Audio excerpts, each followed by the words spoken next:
أعوذ بالله من الشيطان الرجيم. بسم الله الرحمن الرحيم.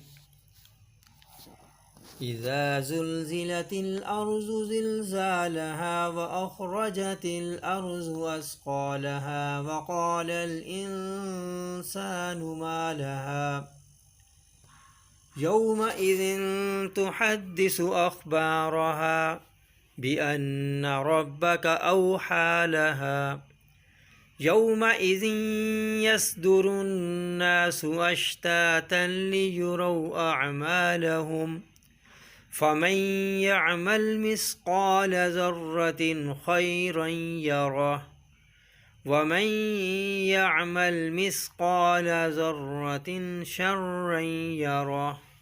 صدق الله العظيم.